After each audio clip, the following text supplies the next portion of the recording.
All right, my name is Rich Schmidt. We're here with Bill and Julia Wayne. It's July 13th, 2023. We're at Abbey Ridge Vineyards in Dundee. Thank you both so much for joining us and hosting us here today. First question, get things started. Why wine? Me. Did you point to me? Either one. Why wine?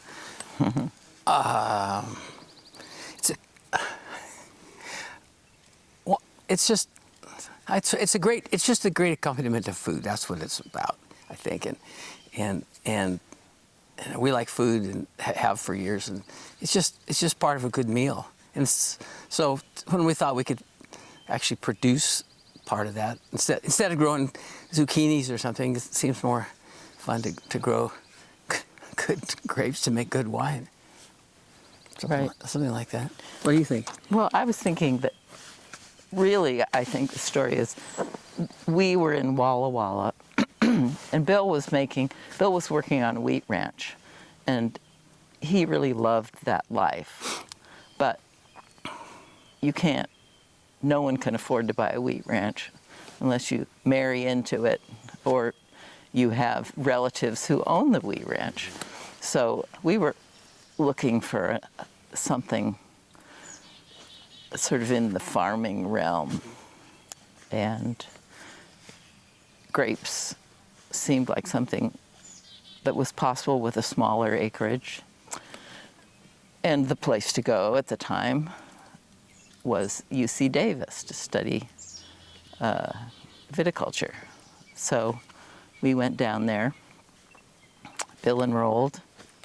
I was a hand weaver at the time, so I was cranking out wall hangings. And I should actually let Bill tell the story of what you discovered when you were at Davis. I'd sort of like to back up a little bit. Oh. So you started a good thread. So here we are in Walla Walla in 1972, 73, 74. We went to college there. And we were living out in this wheat ranch, and I was working for these great cowboy wheat rancher guys. A lovely life. It'd be a great life, but as you said, you can't buy it. You can't have a wheat ranch unless it's in the family. Because Walla Walla, it's the most beautiful place to be, and it's all wheat. This beautiful wheat is all over the place, but except for so we thought it would be, as she said, the only reality would be to get into viticulture, and for growing something that's nice to grow that on an affordable size. And I used to race bicycles with it. This is the story I always tell. I used to race bicycles with a guy named Niels Venge, who ended up going to UC Davis back way early out of high school. He went there for college, and ended up working in the Napa Valley at Sterling, among other vineyards. He helped plant all these vineyards, and so that was. He wasn't my idol or anything, but he was. I thought what Niels is doing, that's kind of neat. So let's go to UC Davis, and learn how to do this, and have a vineyard in California somewhere, knowing nothing about the fact that about 2 miles from where we were. Gary Figgins, and he was on Russell Creek Road. We were on Power Line Road. I knew there was a place to go swimming right near there. He had vineyards there, and I mean he's just planting a young vineyard, and but not knowing that, I thought there's no way you could grow grapes in Walla Walla, grapes that are really sensitive to 2,4-D damage, and that whole valley gets flown over with 2,4-D. That's just you grow grapes that you don't grow grapes there, you grow wheat there. And so I thought, I'm not man enough to stand up to the Walla Walla wheat growers and say, oh, I'm sorry, my little 5 acres of grapes is going to be damaged by your 2,4-D. You can't do it. I mean, some people might have the chutzpah to do that. I don't. So anyway, so we left, even though we knew some people. Baker Ferguson was on the board of trustees at Whitman, and I remember talking with him and our friend David Stevens, who taught econ at Whitman. They were big into Bordeaux's, and so they knew all about wines, and so I remember being in the getting my transcript sent down to Davis from the Whitman College Register office, and I think they were both, at least Baker Ferguson was in there. We talked about wine, and that was before he started a Call 41, But he was interested in wine, but nobody mentioned Gary Figgins, and so we went to California, figuring we'd try to buy some land in Sonoma or somewhere like that, maybe Napa. Not possible. And I mean, land was really expensive in Napa. It was $5,000 an acre. That's true. $5,000 an acre was just, whew. Anyway, that was the first mistake we made. But anyway, so we went down there, went to UC Davis, and on our way through Portland with the U-Haul truck, all of our junk that we were moving down to California so we could go to UC Davis and stay there in California. We stayed with some friends in Portland who were working at Genoa restaurant. And they said, there were all these Reed College people that were working at Genoa. And I thought, and they said, you don't need to go to California. They're making great wine out there by Dundee. We're selling we're selling this wine. I didn't know it was Irie at the time, but we're selling grapes. We're selling wine from right out near here. Don't bother going to California, and well, we had our truck out there and we were signed up. We were going. We had a plan. We were going to California, so we were down there, and it was all great, but obviously that's UC Davis is designed for how to grow grapes in California, as it should be. But they were saying, and then, but there was some talk about somebody growing grapes in Oregon, Pinot Noir. I didn't even know what Pinot Noir was. I don't think they did either, and because they were talking about California Pinot Noir at the time, which was like Syrah or something, and so we moved. So we listened to all this talk about how you can't grow grapes in Oregon. I mean, they grow trees in Oregon. They didn't know or care about Oregon, but we kept thinking about what our friends said, and we thought we should check out the scene in the Oregon wine. What's going on in Oregon because we really missed Oregon. I'd been in Oregon since many years in Walla Walla. And, I didn't want to move back to California really, but right. Another thing too was that the common practice then was to, if you were going to plant a vineyard, you'd pump the soil full of potassium bromate. Methyl bromide. Or methyl bromide. And put plastic over it. Kill everything. All the organisms in the soil, and that's how you do it. Seemed totally wrong. And we weren't interested in that. So, friends, a new idea. and there was an article, I don't have it, so can't come up with it. There was an article in the Northwest Magazine in the spring of '75. Does that ring a bell with you, Rich? Have you seen that? My dad's retired secretary sent us a copy of that because she had moved to Portland to be near her sister. She sent us a copy of that magazine, and we pored over it, and it talked about David Lett, Charles Curry, and Dick Erath. And that was pretty exciting. And so Bill wrote a letter to each of them. Oh. And he got 2 replies. So this is from David Lett. I just found this yesterday, but in my pile of letters, and I went right to it. I'm pretty proud of that. I was amazed. I went right to the bundle of it. And it says, so this is Irie Vineyards, 12th of March, 1975. Irie Vineyards. Dear Mr. Wayne, I would be pleased to see you between the 23rd and 26th of this month, but I must warn you that my time this month is Hellish Limited. I love that. David Lett. That really caught my attention. Hellish Limited. Go, David. I suggest you give me a call when you are in Portland, and we'll try to arrange a time. And I guess that was spring break, because we came up. It was. It says, sincerely, David Lett. So we came up during spring break and spent that 4 or 5 days out there helping him stake. He says, you want to do some work? Yeah, sure.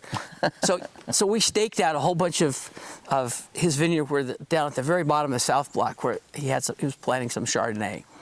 And that's what we did that was our favorite thing during Easter break. I mean, that's right. It was Easter Sunday, and the friends we were staying with had a family thing going on, so we wanted to make ourselves scarce. So we got to work in a vineyard. You know, David, he was hellish busy, I guess, but he found time to. It was great. And so after that visit, and we went to.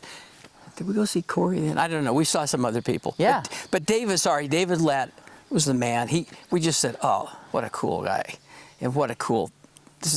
Let's do this. He was also very encouraging. He said, we need people like you to come and sort of join this experiment, because we need to. The more people growing grapes, the faster we'll learn how to do it. So we were pretty pumped up, and we went back to California, and all the rest of the coursework for the viticulture major was based on big California agriculture, farming 10,000 acres, driving giant tractors, spraying, irrigation. We didn't even want to irrigate. So, and we don't. and we don't. You've heard of the Deep Roots Coalition. So we. That's us. So we just threw everything back in the U-Haul, came back north, and then started looking for a property.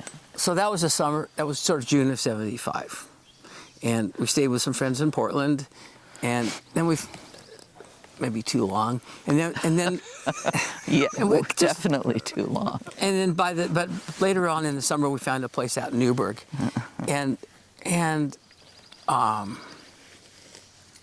but there was, this guy had some filberts, so we were working with his filberts, but we definitely I know we picked grapes with David in '75, and I mean, so we were definitely eager beaver pickers for Irie in '75, the year of the famous '75 South Block, and that put Oregon on the map. And so I remember going in. They picked into these bins. We picked into these boxes, wooden boxes, horrible wooden boxes with nails that you catch your finger. And old apple boxes. And then we dumped them into on his. He had this great old '49 Chevy flatbed truck called Ma Jode, and David, and we hauled all these. We loaded these things by hand into the Ma Jode, and went down and I don't know what kind of equipment he had, but it ended up in these tote bins that were fermenting in these open top plastic lined fermenters. And I remember it was a big secret. Don't tell anybody. So I'm not. But we all rolled up our pants and got in and tread the great. And Jason was like this big, and his underpants, he got it. It was the best. And so, and then actually, to get ahead of ourselves, a couple of years later, that wine won beat out the '59 Chambord Musigny and all that in that tasting, Stephen Spurrier tasting, and he gave us a couple of bottles. He gave us a couple of bottles of that because we'd done it, and so that was pretty neat. And we saved it those were sitting for a long time, but we drank both of them. It was really good. So back to us in '75, and I helped David prune in the spring of '76, and while I was pruning, I bought from him 4,000 cuttings, Pinot from his. I don't remember which rose it was, but some Maidensville Pinot Noir, and some Chardonnay from the Draper clone. So we took those bundles of grapes and stored them in sawdust, and then planted them next door at Rich and Catherine Hellstrom's place, because we were friends with them. And we nurseryed. This is our little vineyard right there, right next to the dairy, but we still didn't have a piece of land. We were going to find the famous land, right? But we didn't have. But the clock was ticking. And so, it seemed like forever. We moved from the little place in Newburgh to the cabinet at where Erath was staying. Many people lived in Knutson's cabin. We were some of those people. Actually, this is one of the stories I like to tell. Okay, you tell it. So at some point, I was at Oregon Episcopal School. That's the gardener. I wasn't working in the vineyards at all. We were living in this rented house in a filbert orchard, and the guy that owned the filberts was getting divorced, and he needed an au pair to live in our house. So, A, not working in the grapes. B, we're losing our house. It wasn't great. We didn't care, but now what are we going to do? And C, we weren't finding a piece of property anywhere. It just wasn't happening. So I drove my Land Rover back from Portland one day and feeling, and feeling just, this is not going well. This is not what I want to be doing. I want to live in Walla Walla again and work on my wheat ranch, and this is just not okay. And Julia comes out and she said, "Oh, got a call from Dick Erath." Thank you, Dick. He says, "Oh, Bill can come and work for me. I got a position. He can come. And you're looking for a place to live. You can live in Cal Knutson's cabin up at the top of the vineyard. Nobody's living there. I've talked to him. It's fine. He's not going there. And see, there's 150 acres over the hill from just this land that's for sale. All in one day. It all came together. It was just the best. And so we ended up buying 55 out of the 100. Frank Goretta had bought 50 acres on the other end. And then so by the following March, we had a place to plant those cuttings that were sitting there at Rich Elstrom's house. and so we dug them up and put them in the shade in some cedar toe by the cabin up at Knutson's. And then we came over here and we didn't have a tractor, so my good friend Dick Sadler brought his rotavator up and rotavated out. The land had been was in wheat, oats and vetch. It was in oats and vetch, and so it was basically the cover crop for planting the vineyard. So we rototilled 4 acres and planted our cuttings, and this is in like March, April of '77, and then. But we're still living over at Knutson's. And then at some point, Dick said, "Did Keena tell you?" "No." "Oh, you have to be out by the end of August, because Cal wants it, or I don't know." It was just, and it was like 2 weeks away. And our friend Dick, who's a lawyer, said, "You know what? Are you paying by the month?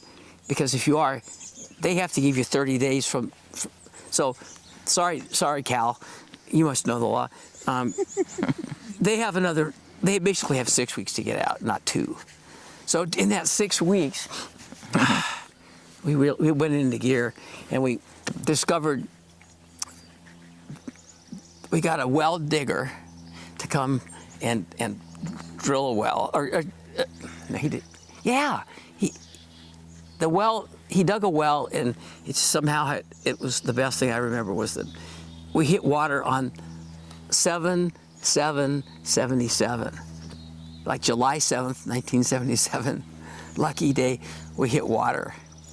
And then, so we got a well, but we don't have any electricity, and we don't have a road. But we got a guy to put a road in.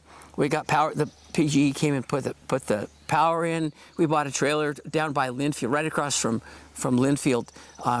Was it called Walnut Acres or something? There was a trailer park for $1,400. We bought this rotten old 1952 trailer. It was kind of romantic. So by the end of September of '77, we had water, power, a place to live, and 4 acres of grapes. It was we were so happy, and we lived in that trailer for a year and a half, and then we started working on the house, and then we expanded the vineyard every couple. And actually, our first child was born. We were supposed to be in the house, but of course, we weren't. We were still in the trailer. So now we're here, which is fine. And then let's see, what the next thing that comes to mind is, so we built the house with our friend Mark Doche, and about that time, that was in '78. About '78,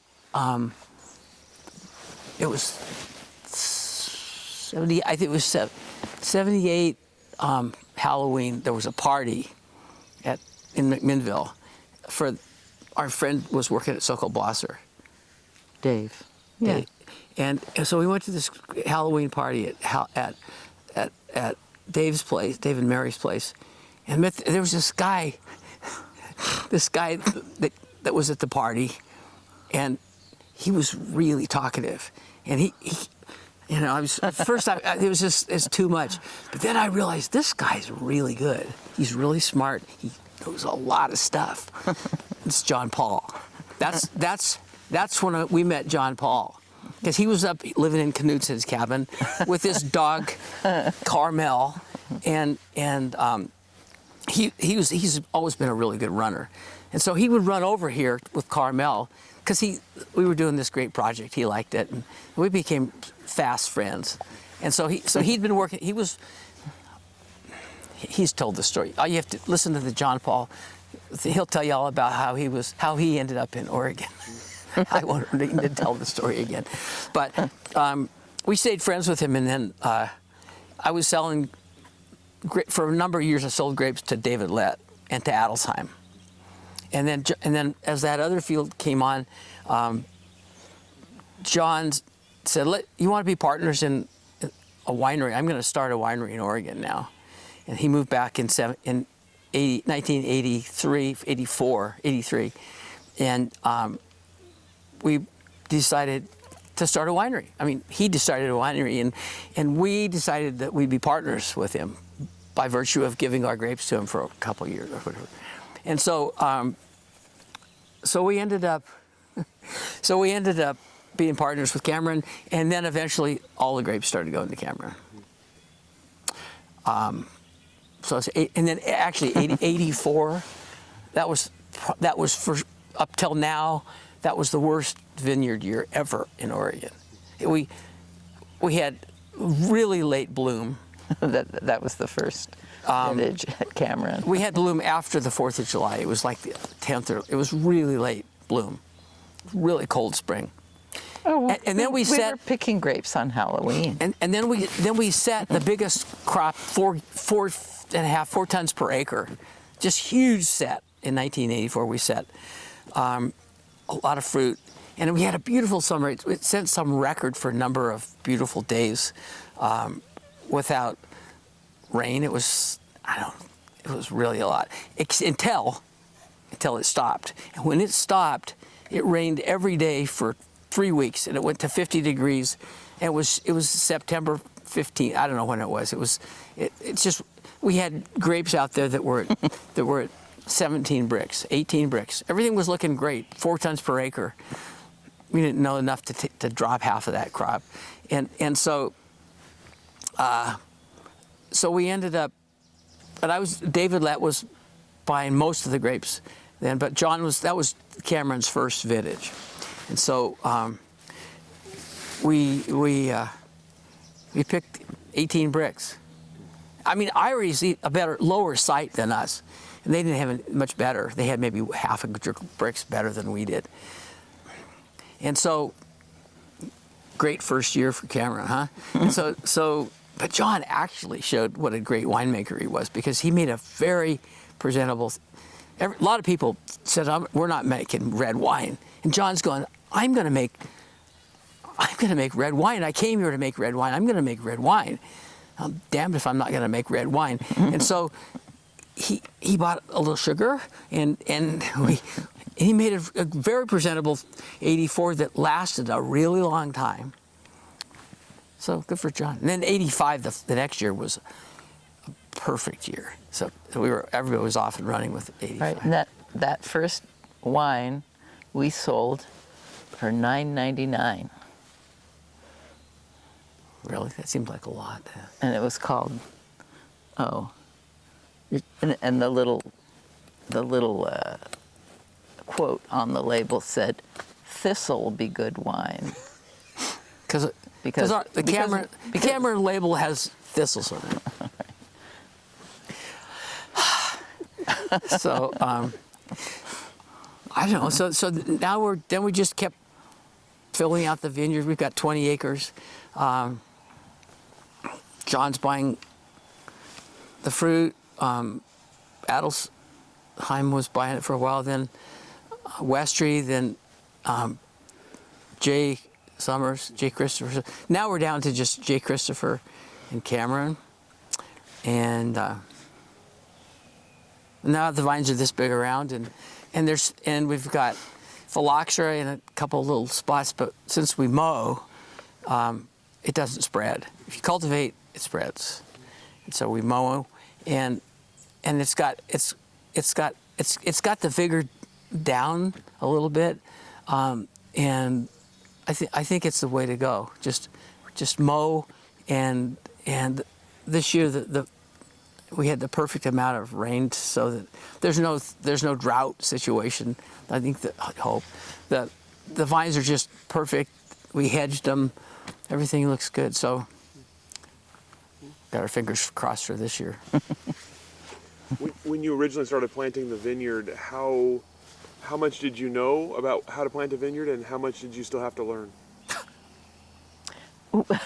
Well, Bill, we knew how you were supposed to plant a vineyard, but the thing that we learned that first year when we planted our first 4 acres is we invited all of our friends from Portland to come and help. And everyone had said, "Oh, you're planting a vineyard.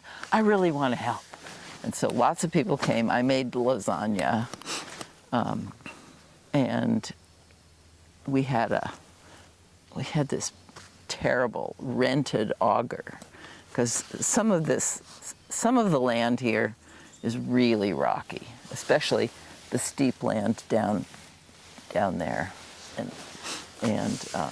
but we were drilling holes with the auger, and which was a 2-man auger.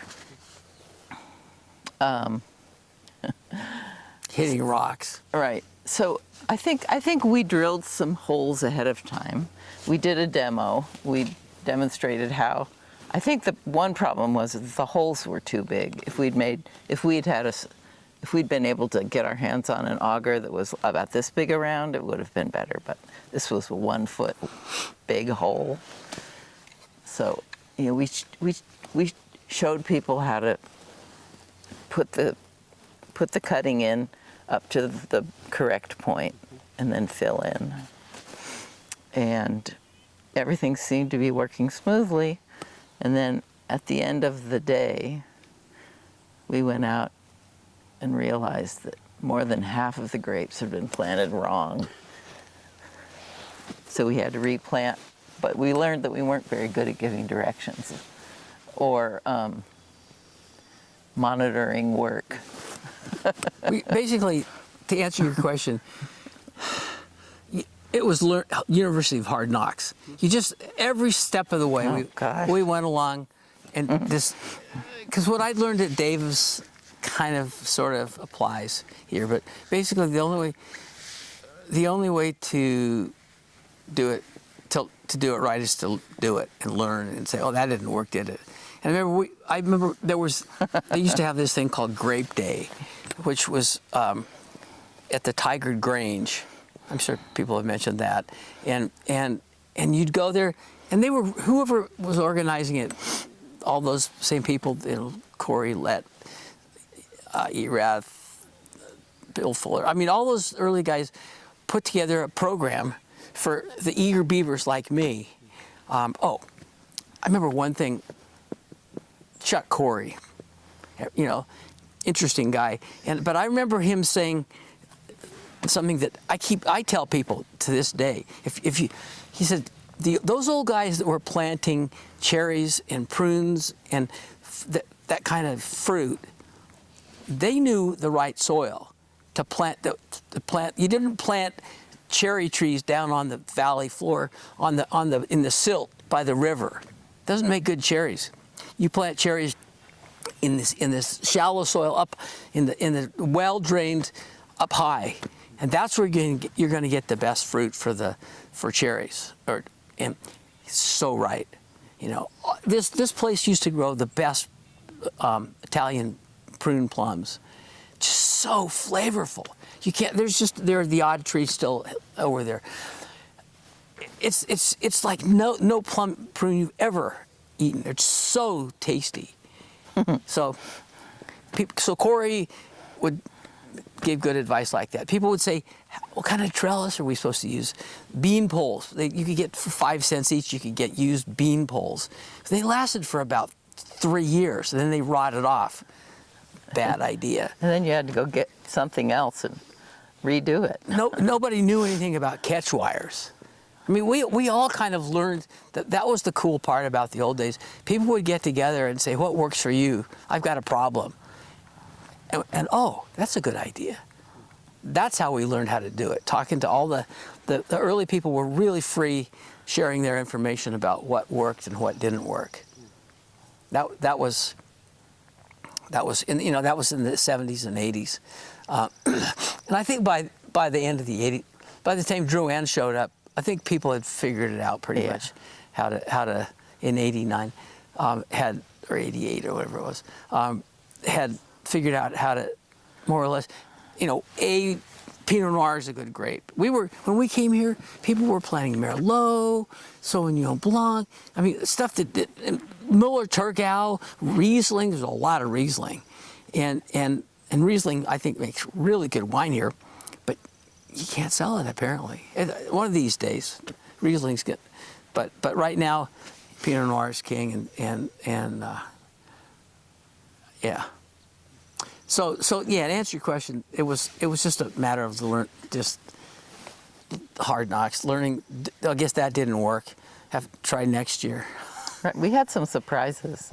Like one day after we had measured and marked the places where we were going to plant our first grapes, and we were in the trailer, and we had a newborn, and I'd gotten up to nurse, and it was foggy, and I was peering out the window at the end of the trailer, looking into the vineyard, and it looked like there were these dark forms, and they were big. And I thought, what is that? Are those horses down there? Are they cows? They were bigger than deer. And the fog lifted a little bit, and it was elk. And there were all these elk down there. It turned out that elk were attracted to our little stakes that we'd made. In order to see them, we'd whitewash them, and the whitewash recipe includes salt. And boy, the elk really liked the salt. Candy. And so they'd turn all of those, they'd pull them up and chew on them. So all those little stakes looked like toothbrushes, after they left. But elk will walk. There was an old fence along the property line, and they would just walk through it, just push it over. And those first years, we saw, one day, my sister and a friend of hers were doing a work study. And I think most of the work study was spent in the Bay Area, larking around. But they did come up here and work for a week. And we were planting grapes at the top of that field. And we looked over, and there were maybe 25 elk in the place where we now have grapes planted. But at the time, our neighbor was farming some seed crop. It was amazing. I mean, it was great to see them, but they did a lot of damage. And then deer. I mean, we fought deer for years, and the first thing we did was put up an electric fence because it was economical and fast. But the deer got used to it really fast. It didn't really. Not really fast. I'd say it worked for 4 or 5 years. Yeah, that's true. But then you'd see the mother, which had grown up with the electric fence, just walking right through it, saying, "Come on, guys." And so it became, you got a whole generation of deer that were used to electric fences. So forget it. It doesn't work. So probably the best, other than buying this property, the best thing was putting up a woven wire fence. If you want to have, we're in the midst of 1,200 acres of woods, and the Trappist Abbey right there, and you have to have a fence, period. I see these vineyards. I mean, even Cameron over there, out in the middle of nowhere, they have terrible deer damage. That's why they have their Clos Electrique. Why is it called Clos Electrique? Because it's an electric fence. That's true.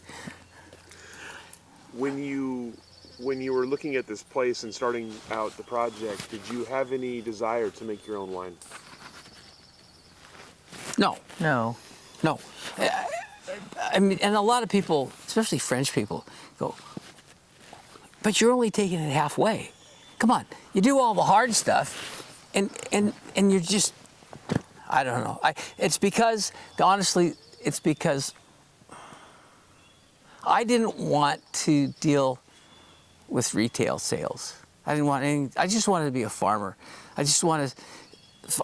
It means I'm stupid, because farmers are idiots. The world's really lucky that there are people who are stupid. I have a friend that's, or something. I have a friend that grows cherries out in Mosier, and I see they're really good cherries. They're the best in the world.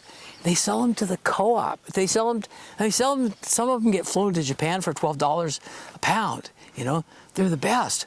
But the farmers just say, "Oh, you're not going to pay us until a year from next Thursday?" Okay. It's just, farmers are just not businessmen. I mean, in a way, they are. But it's I don't know. It's pretty bizarre to think why anybody would only take it halfway there. And because you put it in a bottle, and you can, you don't, it's got all kinds of shelf life, where you got, 50 tons of grapes, they have to be dealt with today. and you got 20 million tons of cherries. They won't be any good in 10 days at all. So the guy that's buying them sort of says, "Oh, well, I found a little problem here, and we're only going to give you instead of and you have no leverage." It's a good question. I mean, maybe the next generation coming along will rectify that. With cherries. No, with our wine here. Oh.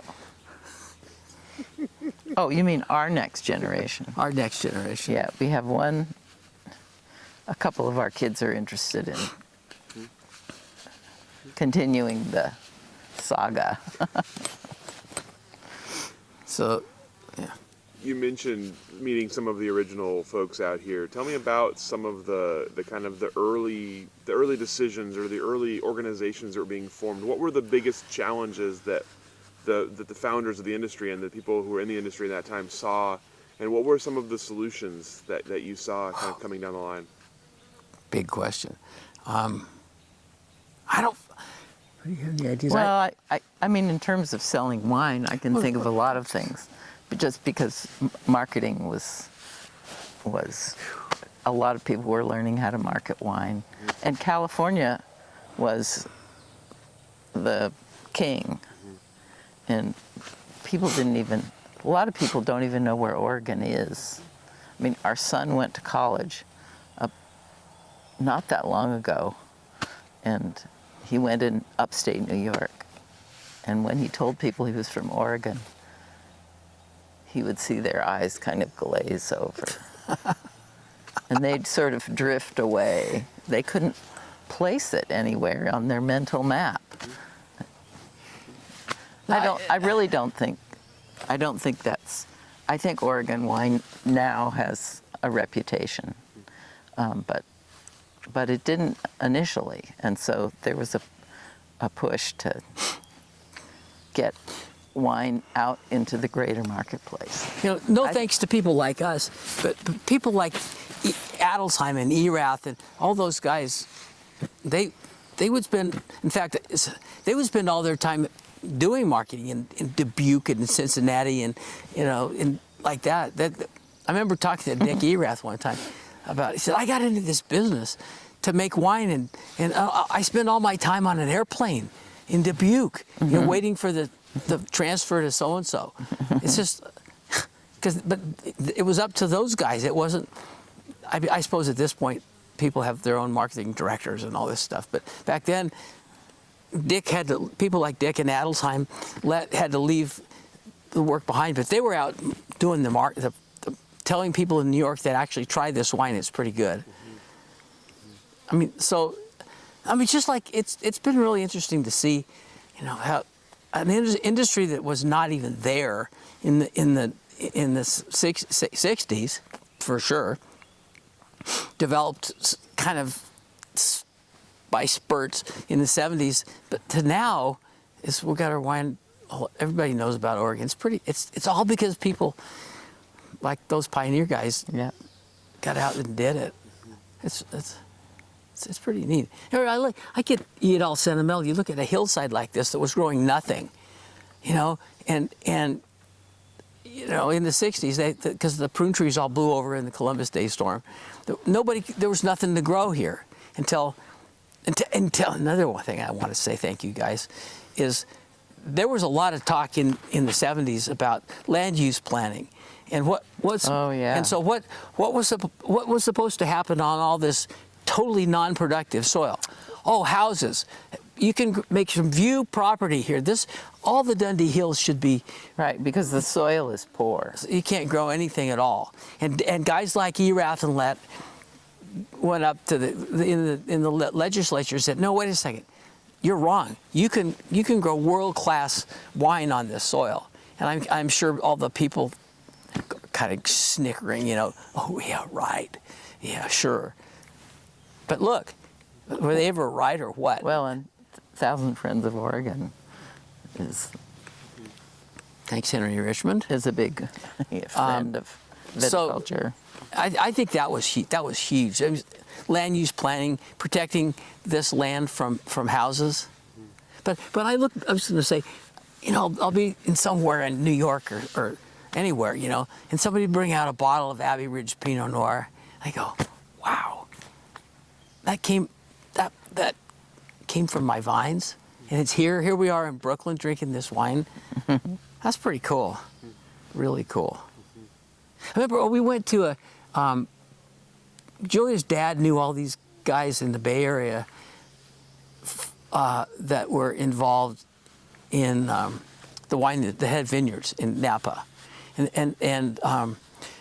a guy named Rod Strong. That's a pretty, Rod Strong was a friend of his, and he said, he said, are you going to have a winery? I said, no, I don't think so. I think we'll just have he said, we'll have a vineyard. And he said, nah, you're going to want to have a winery because you're going to grow the best grapes in the world. And you don't want your grapes to be thrown in with everybody else's, which is what happens when you sell filberts or wheat or anything else, right? Fortunately, John came along, and so all of our wine is carefully shepherded through Cameron and says Abbey Ridge on it and stuff. But it's pretty neat to have your little work all separated and get that. You have your own winery. You've talked already about a couple of the sort of momentous moments for Oregon wine. You mentioned David Lett, the 75 South block. You mentioned the Drew Inns coming. What were some of the other sort of milestone moments that you've seen, or what were some times when it felt like Oregon took a step forward in the wine industry? Yeah, when Robert Drouhin showed up, that was huge. Good question. I don't know. Help me out. Well, tell me about that then. Tell me about the Drew Inns coming to town. I remember, I'll tell you one thing I remember, is we really wanted to buy. David Lett said, there's some land right up here. You need to buy, what was her name, Mrs. And it was 40 acres. Bollinger. Yeah, Mrs. Bollinger. You need to buy Mrs. Bollinger. That's before we found this place. Hi, Mrs. Bollinger. We want to buy your land. It's not for sale, And dang, and guess who bought Mrs. Bollinger's land? DDO. Of course, many years. A couple years. Yeah, it was.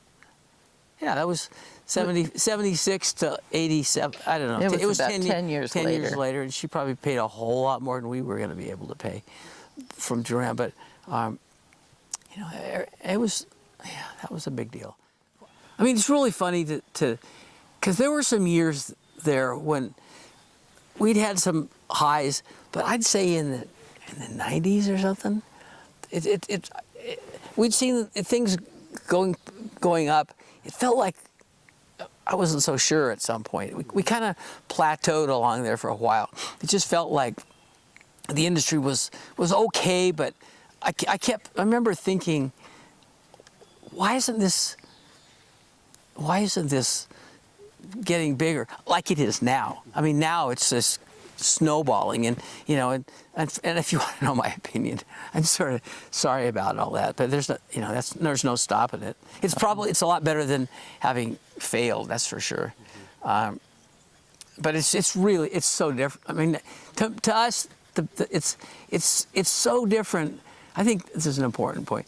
In those days, there were people like us and all those people we talk about that were just sticking their necks out. They did. There was no. We just wanted to know if you could grow grapes like this, and good grapes in Oregon, and that's all we wanted to do. We wanted to make wine like 75 South Block that was as good as any Pinot Noir in the world. Mm-hmm. That's all. And we've talked to Diana about this, Diana Lett, about how. What would David think about how it's gone? What have I wrought? My success, my idea really worked, didn't it? Were we planning on hotels in the Dundee Hills? I mean, was this part of it? Was this? I don't know if David ever, in his wildest dreams, imagined. He just wanted to make good Pinot Noir, and he said he just wanted to make good Chardonnay. Remember that line in why don't you learn how to make a good Chardonnay? What was that movie called? Pay Dirt. Oh. Penny Allen. Pay Dirt. And David was in that film, and he was supposed to. He drove up in the car, and he made some comment to, I think it was to Erie. I said, "Why don't you just learn how to make a good Chardonnay?" But anyway, so we made a good Chardonnay, but man, all the ancillary stuff that goes along, the tasting rooms, the 50,000 square foot winery going in, whoa! I mean, is that? I don't know. There's no stopping it. When people with money and people have an idea, want to get in it, it's just, I don't know where it's gonna go. Right, and there's a romance to the idea of a vineyard. It's an experience. We live in this beautiful place, and we're fortunate that we're able to be a small entity. So far. And that's because of our partnership with John, I think, because Yeah, actually, right here, it's no different than it was 25 years ago. It doesn't feel, you hear more vehicles go by on the road, but it's pretty much, it hasn't changed. Right. Sometimes we can hear parties happening at a winery down there. Oh, and the other thing that I find interesting, just for the record, in the last couple of years, we used to have these helicopters flying over, all the tourist helicopters flying over all the time, landing right near down there and taking off, and that was really not okay. And we had this big coalition of anti-helicopter people. We'd go down and we'd talk to the county commissioners, and they'd dutifully listen and stuff. But and how does it feel when you're there tasting wine to have a helicopter land? Bop, bop, bop, bop, bop, bop, bop. Anyway, thankfully that's gone. I don't know how or why, maybe you do, but those guys, that white helicopter is not flying anymore. I hope you're not jinxing it. I don't. No, it's just I'm saying what I think, and I don't care what anybody else thinks about that. But it's great. What I'm saying is that good development will probably prevail. Julie, you mentioned the kind of the romantic notion of a vineyard. I'm curious, as the vineyard was growing here, tell me about the unromantic side of it. Tell me about growing and maintaining a vineyard like that, and the kind of work and the kind of effort you had to put in. Oh, well. Where do we start? Well, so, there, because we were complete novices, we made some of the wrong decisions initially. Like, we bought the wrong kind of tractor. We bought a crawler tractor, and we didn't, and that was because Bill had a lot of experience farming in Walla Walla using that kind of a machine. But we needed a vehicle with a PTO so we could run a mower and other gizmos, sprayer, and here we were stuck with this crawler tractor that was difficult to start because it was old, and I just remember Bill getting so mad at the thing, yelling and screaming. The list is too long of disasters. The deer. Yeah. You do all this handwork, and you're too cheap or stupid to put up a fence. You do all the handwork, the deer come and just eat it back down. There were some things that we did that bought the right equipment or figured out how to do it, but Well, we got better at sussing it out. like I said earlier, you learn hard knocks. There were more people who were who came into the industry when we did, and we were all at the same place. So. How long did it take you to feel like you had it figured out? To feel like you were doing a good job as vineyard owners? I think by 82. So we started in 70. I think by the time we sold our first grapes to Irie in 82, and they were good grapes. No apologies. I think there were a couple of lost a year or so, but by 82, I think we were doing a pretty good job, and we had a good reputation. David was in Adelsheim in 83. I mean, we made some good wine right from the start. So I think there were. I mean, yeah, there's all sorts of things, but I think by the time 82, 83 came along, we were kind of on top of it, growing a good amount of fruit. That took a while, but not that long. It wasn't that hopeless. And then I got my wonderful hedger in 84, and that really saved. We used to hedge it by hand. John Thomas came. We're good friends with John Thomas, and he came in. I remember with John and I out there cutting with these. We didn't even have machetes. We had these stupid. But then all of a sudden, I bought this machine from Germany. Nobody else had a hedger that goes on the tractor. Nice. So I don't know. I think by the the early '80s, we were no apologies, because we were selling some great grapes that were making some really nice wines. I mean, the '83 Adelsheim '83 was a super year, but that was a really good wine, and it aged. I think one thing about Abbey Ridge, it's the acidity here is pretty high. The wines aged really well, thanks to the land. It's just we were lucky to stumble on it, because I didn't know. I mean, we kind of had a ballpark, but basically bought what came for sale, and we lucked into a good piece of property. Those years, Bill did all the work. At harvest, sometime in the '80s, harvest crews would come before harvest to try to, and so we did hire some of those crews, but It was about '83. Those guys showed up. right, but really, Bill did. He did all the pruning. We planted the vineyard, and we had some helpers, but no hired helpers. Reed college students. Friends, some kids from Imagine that. some kids from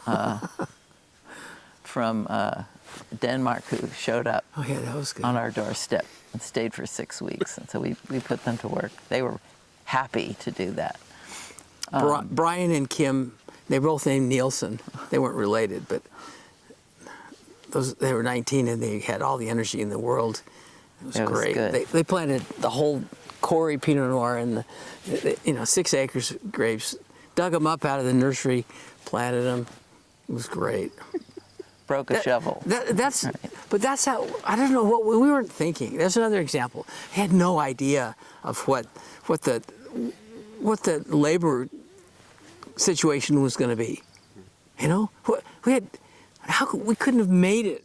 It's when those guys from Mexico came up with their crews who really knew how to work, put us gringos to shame, and just couldn't have done it without them.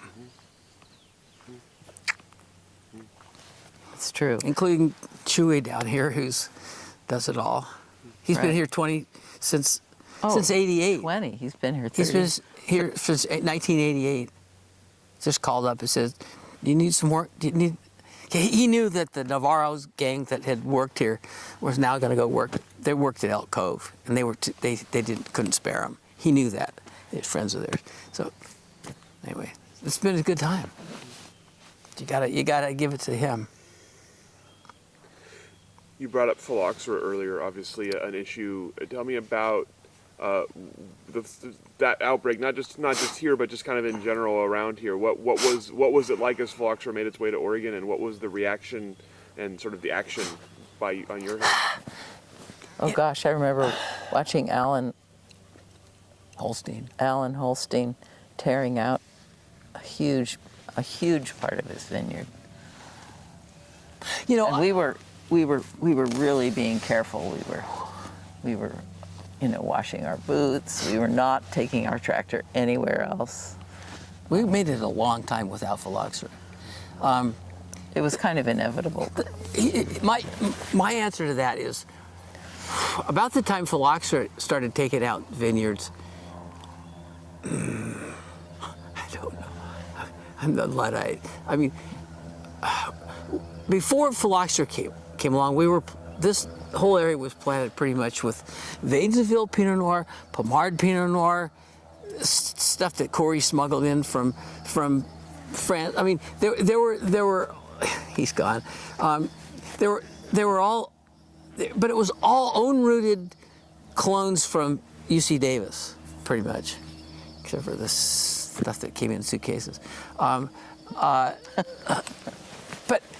when phylloxera came along, okay, things changed because different rootstocks, that's how you fix it. All of a sudden, we needed to start talking about rootstocks. And then Dijon clones. And I'm sorry, I'm such a fan of the old clones.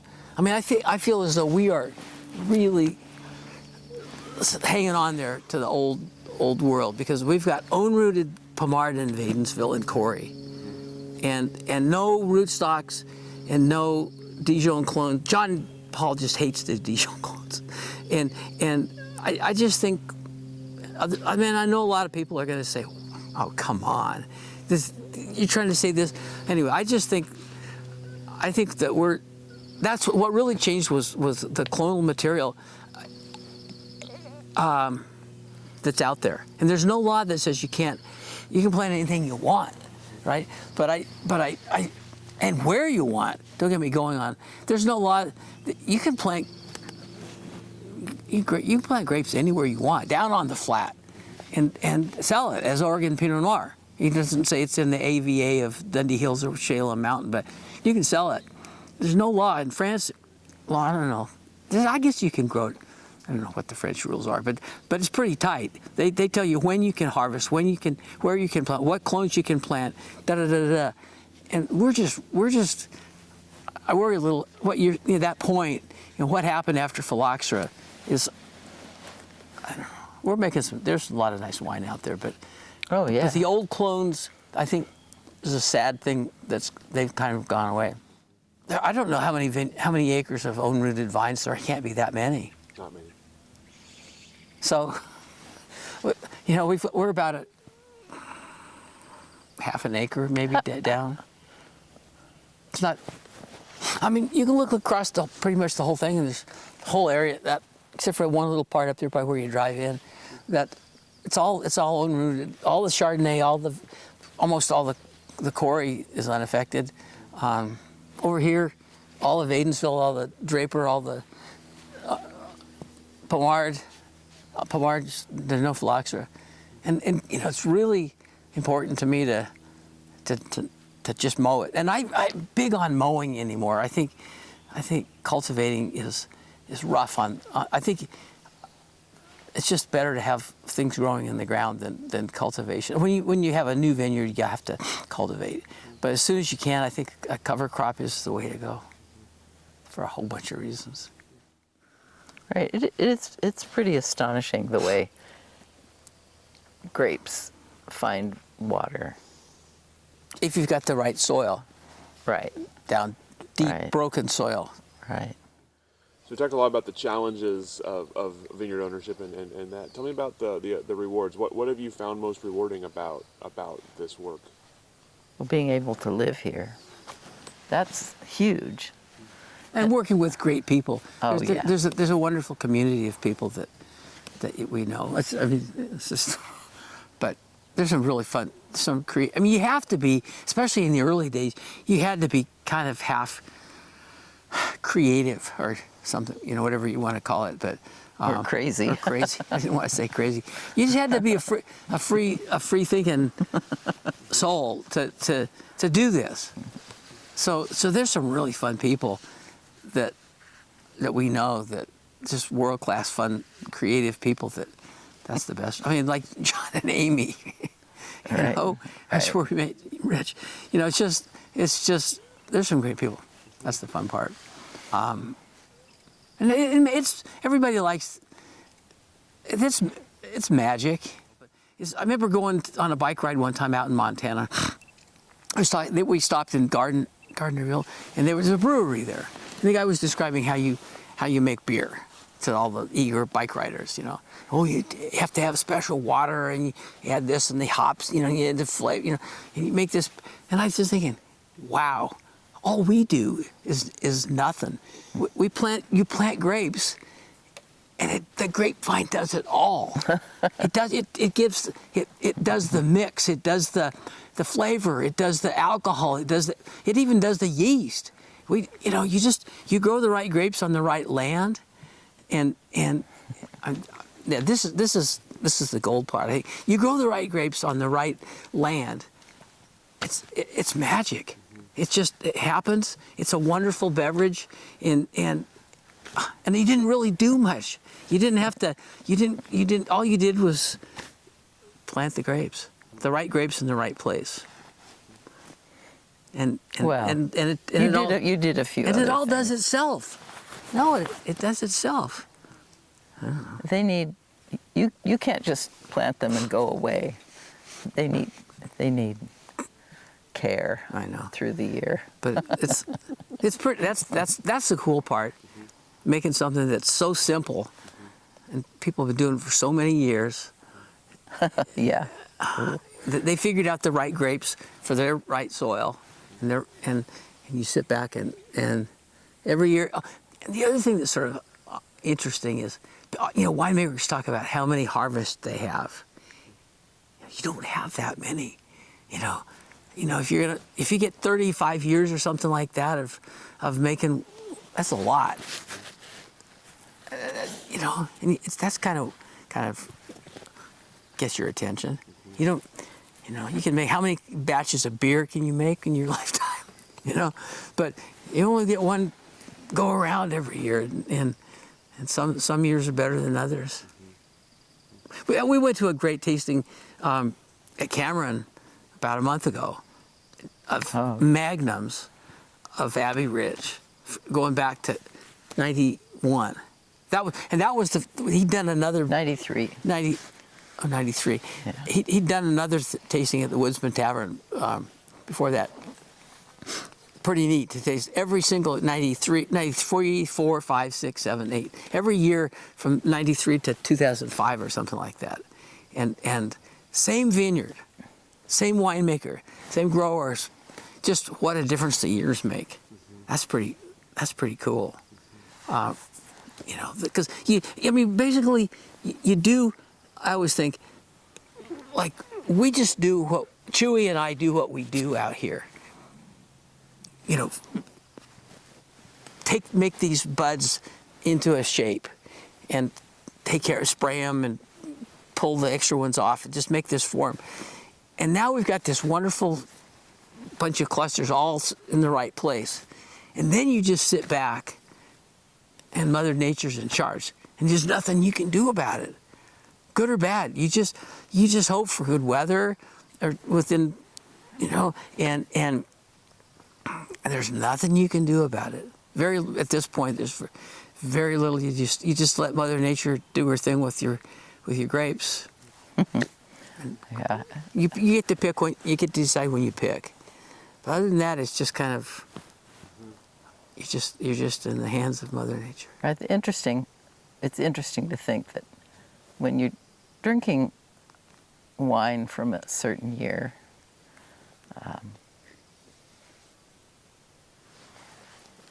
everything that happens on that land in that year, in the life cycle of the fruit, comes out in the bottle. Stored from 91, 93. I mean, that's the cool thing about wine. Wine just lasts for a long time. A good wine, on good years, lasts a long time. Right. Actually, they were all pretty good. They were all good. Some were really good. Yeah. It was 05. There were sort of surprises to me how I didn't remember 2005. I think it was just fresh, just lovely. That's a long time ago. Mm-hmm. 93, that's a long time ago. In 94, it was fun. Those two, people used to compare those years. 93 was one of those late years when you just barely make it. And 94 was the next year was a pretty good year. It just kind of fell into place. You didn't struggle to make that wine. And it was the 94s, everybody said, the 93s are so much, they're going to last a lot longer and better and stuff. This pretty young wine, 94 was just great right from the start. Mm-hmm. And it was pretty, I was always one of the 93s better kind of guys, but now the 94, I mean, they were both great, but the 94 is still a great wine.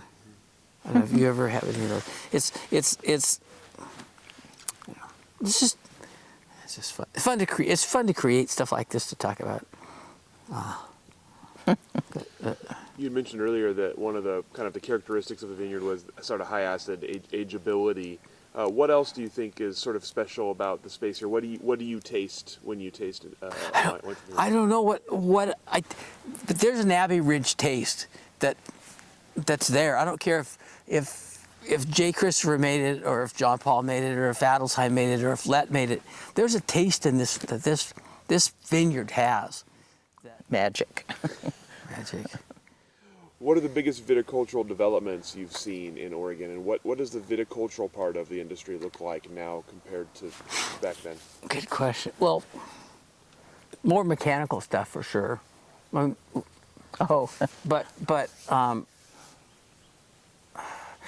we've learned. I think we've learned a lot about what you can get away with, and what's really important, and what doesn't really matter. I mean, people used to use the most awful chemicals against all these dread diseases, mildew and botrytis and all this stuff. Horrible stuff that people sprayed on their grapes because they didn't want to lose them. Mm-hmm. But you don't have to do that. I think one of the best things is you can grow, basically they're organically grown, you know. I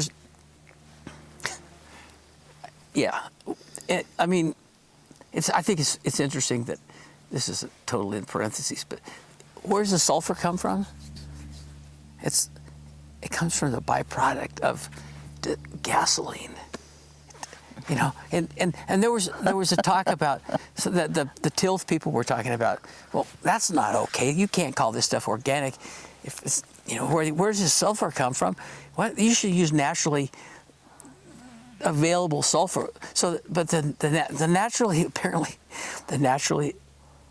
available sulfur has arsenic in it, right? I don't know. But basically, we grow grapes with what's certified organic. Okay, that's got to be, and that's a big improvement from what we used to do. You know, and I think having a cover crop, again, I'm going to go on and on that. I think clean cultivating ground is a wreck. If you can get away, you should have a cover crop for the land, because all the little things in there, that's important. You know, I don't know about mechanical. I know a guy out in the gorge that harvests by machine. You know, that I don't know about who's going to do all the work. I think right. He has 150 acres of grapes. They have one of those Palenque machines, and the wineries that get fruit from him, they don't get fruit from him. They get juice from him. You know, they don't have a sorting line. They just want to take that stuff that came from the tank, and I don't know what they do with it.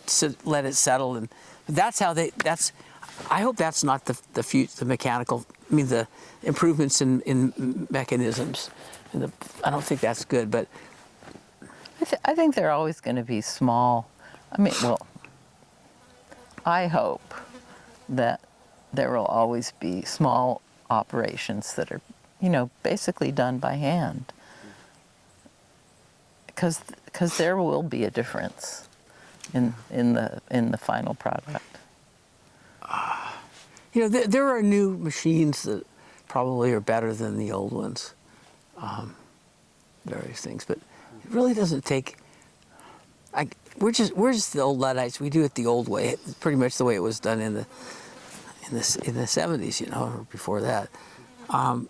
It works, and I don't feel any. I mean, sometimes I think, are we ever going to mechanically harvest this stuff? No. Are we ever going to use machines to tie the shoots up? I don't know, maybe. You know, just, I guess, if you pay a huge amount of money for the big machine, you have to figure out how much acreage it's going to take to farm to get a reasonable return. You mentioned the Deep Roots Coalition earlier. Tell me about the creation of that and your sort of part in it. Well, it was John Paul's idea for sure, and just DRC. I mean, right from the start. Well, there's also an obvious part of the story.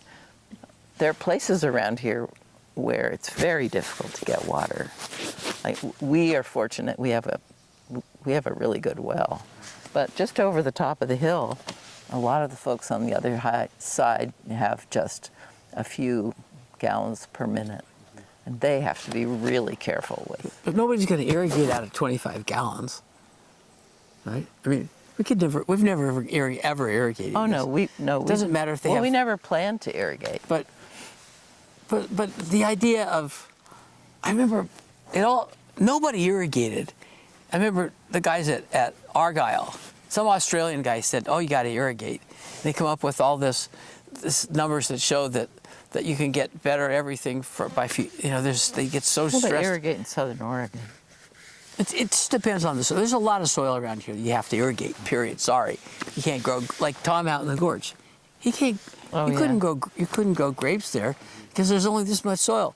You have to water, and it's hot, so you have to irrigate. He has it. the Columbia River, though. But we have the broken basalt, and I mean, I don't know all the different soils that you. I'm pretty sure there are a lot of soils out there that aren't deep enough to.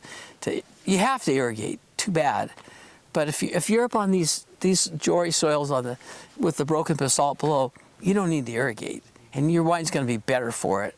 That's my feeling.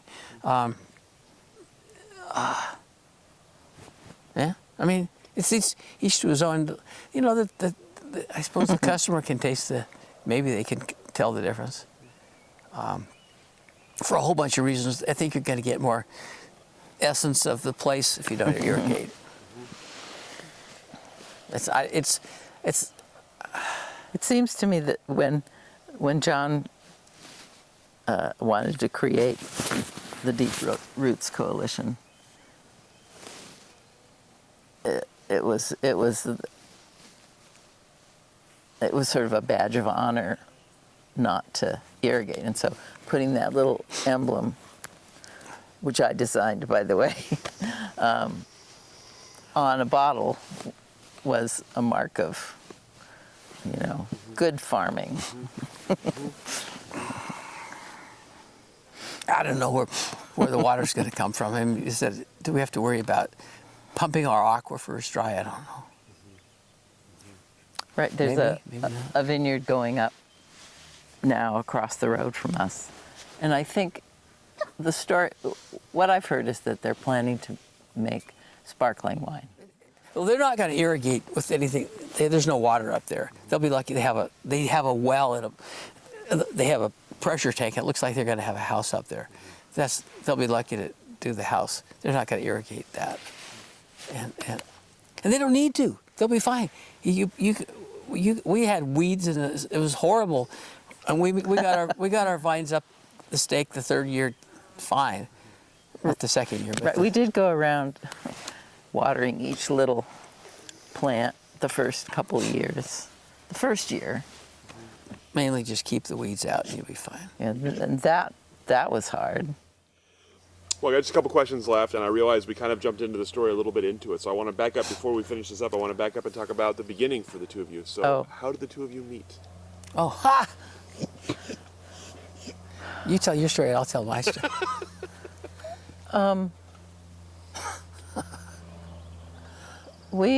Let's see.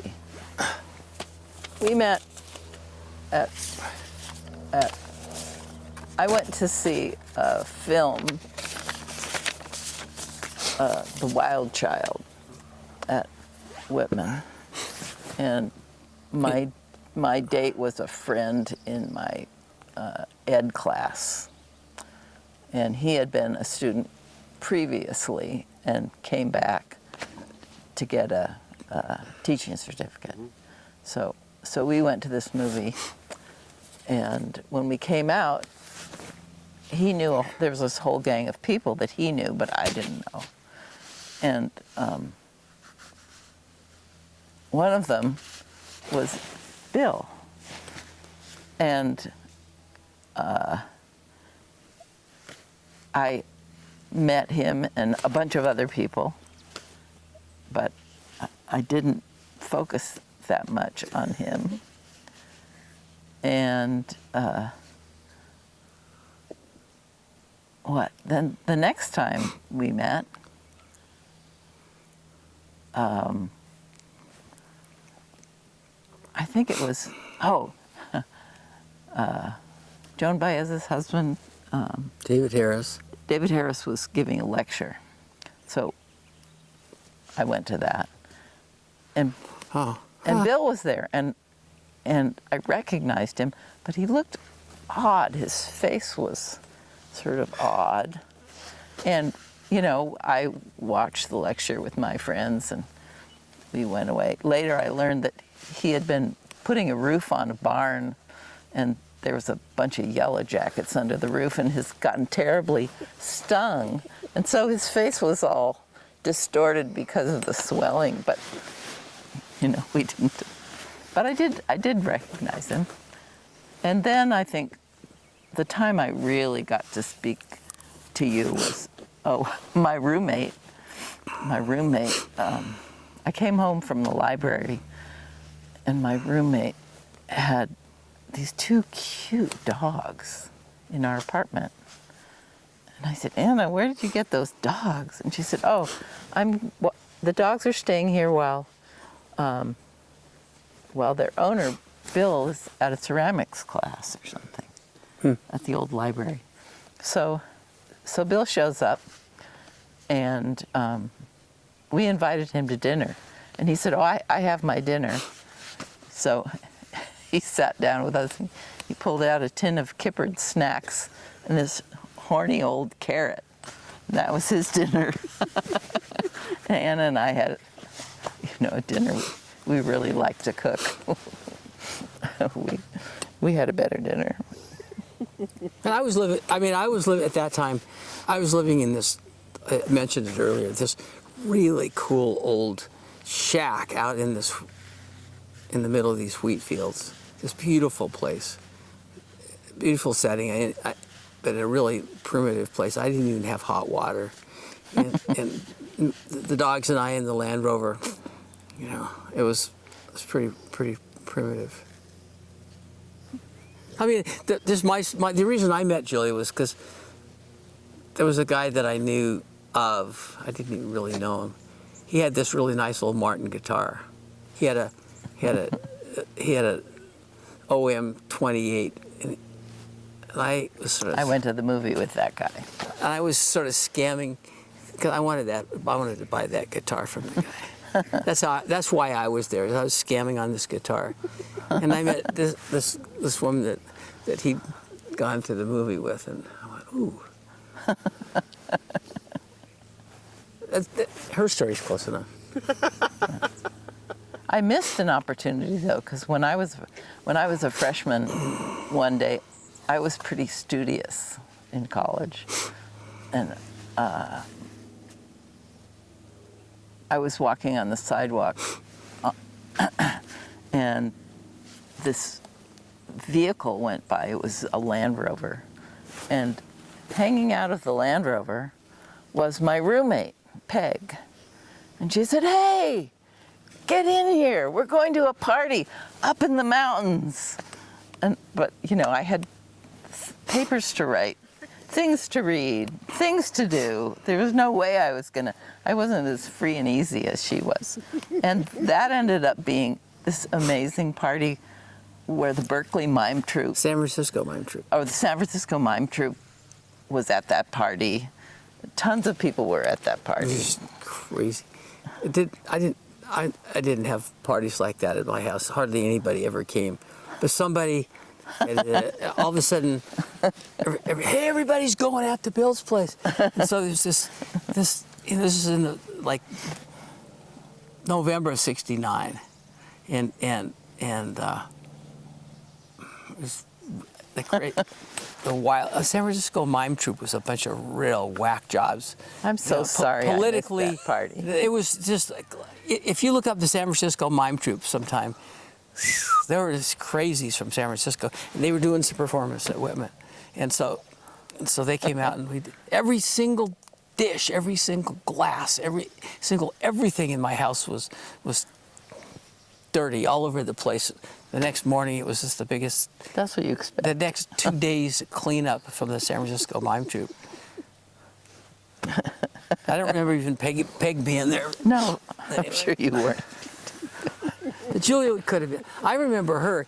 My favorite story, This has nothing to do with grapes. nothing to do with grapes or anything, but how we met.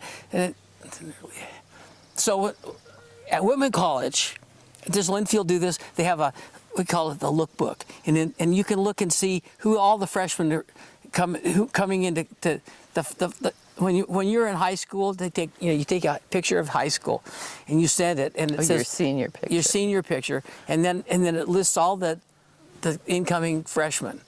So here's Julia Stewart from California, and she's in this tree, and so that was in the lookbook. Here's the crazy part. The spring before, like in the spring of '68, right before she showed up, Jimmy Stewart, the actor, the famous everything, Jimmy Stewart, had 2 daughters, and he came to Whitman because they were her age, and so they were thinking about going to what he was trying to figure out where they're going to go to college. So that Jimmy Stewart and his family came up. So they must have been twins. I don't know, but long story short is they didn't come to Whitman. They went somewhere else. But when you look in the lookbook and there's Julia Stewart from California, you go, Jimmy Stewart's daughter, and so she. That's right. I was living up in my little cabin in the shack in the hills.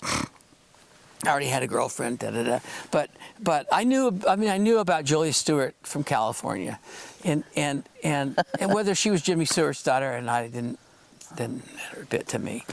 But she'd get all these guys asking her out. They go somewhere, and then after the requisite amount of time, so are you Jimmy Stewart's daughter? And, right. And she I would say, well, I didn't know who Jimmy Stewart was. I said, no, my dad's name's Bill. and I was pretty shy and wasn't a movie buff. Nobody clued me into the fact that someone sharing my name who was a famous person had been on the campus. And so I think I offended a whole bunch of guys who thought I was being aloof. And in fact, I was just being I was pretty quiet, and I wasn't a wild girl. I got a lot of one-time dates. But the people who, they weren't, there was nothing going on. Nothing was going to go on. But I was completely mystified. So that's the story. That's how we met. The legend of Julia Stewart of California. And when we moved here, right. When we moved here from, we had all these different jobs. We worked in filbert orchards, we worked here and there, we worked in vineyards, and I had a job working in a restaurant in McMinnville. And a woman came by who I recognized from Whitman. And I said, "Hi, I recognize you, but I don't remember your name." And so she told me. She was in the sciences. She always had a white coat on. Was she working at Linfield? No, she was working for some finance company. She said, "I have to ask you this question." She said, "Are you Jimmy Stewart?" And I said, "No. And furthermore, I didn't even know who Jimmy Stewart was." And she said, "Boy, a lot of people thought you were really a snob because you wouldn't own up to being Jimmy Stewart's daughter." Told him some lie about being Bill Stewart's daughter. That is fantastic. I'm so glad I asked that question. Yeah.